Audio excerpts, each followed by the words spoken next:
Hello guys and welcome back to my YouTube channel. Gosh, that was terrible.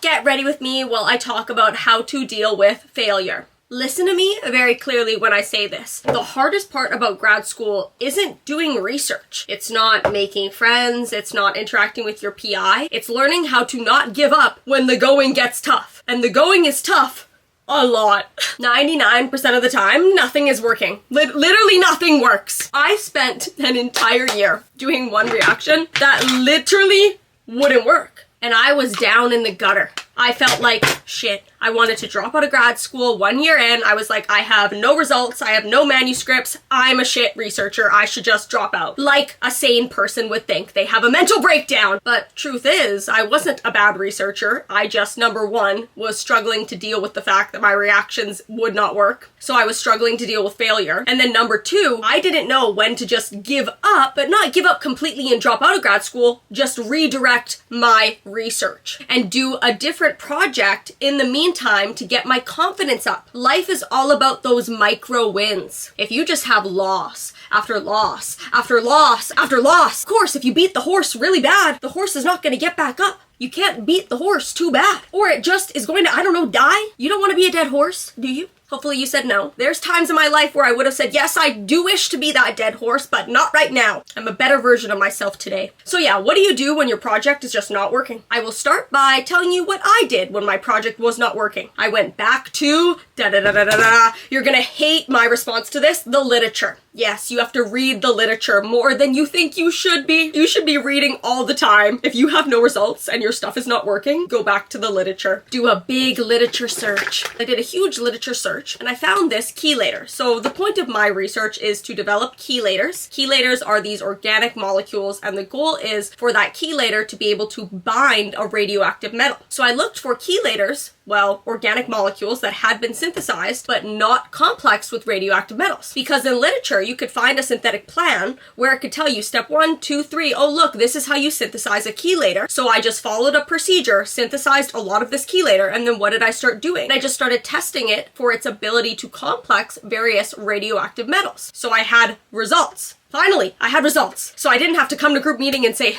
oh, I'm sorry guys, but yeah, I have nothing. I've been trying to synthesize this one chelator for about a year now, and yeah, I haven't done that. So yeah, the end. I now had a result. Then after I got those results, my confidence was built back up, even though it wasn't the most complicated thing to do, okay? Synthesizing a chelator that was already published and then just complexing it with radioactive metals, anybody honestly could do that task. But what did redirecting my project allow me to do? Well, it allowed me to gain confidence in myself and say, you know what? Before I thought I was the worst researcher in the world. Now, I still don't think I'm great, but I'm not deep in the gutter. I'm not a dead horse. What did I do after this? Well, then I went back and I started the project I could not finish in the beginning. But now I had all this confidence, I read the literature, I was a better scientist. And what happened? Well, I completed the first project that I couldn't do in 1 year in a month. Yep. And that ended up being my first manuscript. So know when to redirect. And sometimes you might be like, well, nobody's helping me. Nobody's telling me what to do.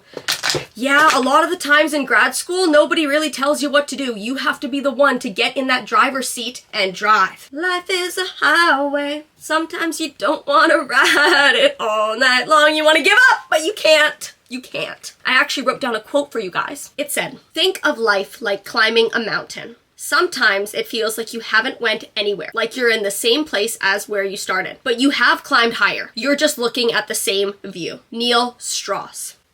Pretty sure that's who that quote came from. So exactly like he said, just because you think you've made no progress, just because you completed a really simple task and it wasn't nature, research, groundbreaking news, doesn't mean it wasn't beneficial for your research career. What doing simple tasks does is makes you believe you're a better researcher. Gets that confidence up, like I keep saying. And if you're confident, well, then you're going to have the ability to gaslight yourself and execute an even harder task. Because when you're down in the gutter and you're feeling bad for yourself, it's hard to get out of bed. Never mind, go and write a manuscript and get a bunch of data. And rebuilding yourself up after you've dealt with a lot of failure isn't an easy task. I did not say one day, okay, you know what? I'm going to redirect my project and then everything is going to be up from here. No, I relapsed 100 billion times and I felt terrible about myself and I felt bad for myself every, I don't know, third or fourth day.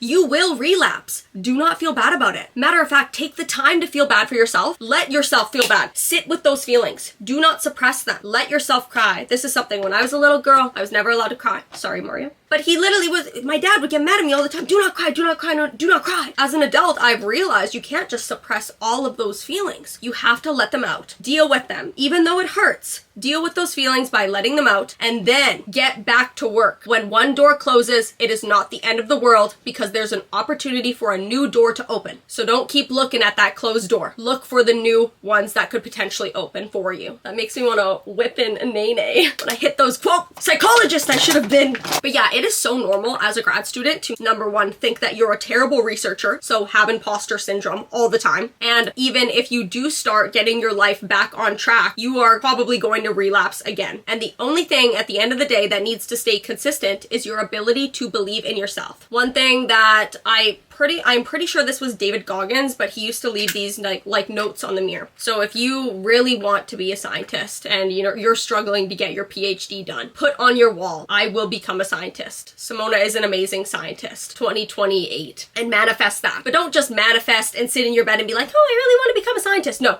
manifest it, believe in it, but also get into action. Your vision must stay the same. Even if your path has bumps in the road, for example, failure and relapses, the only thing that must stay consistent is you believing in yourself and the main vision. Where, for example, my main vision could be completing my PhD, aka becoming a scientist.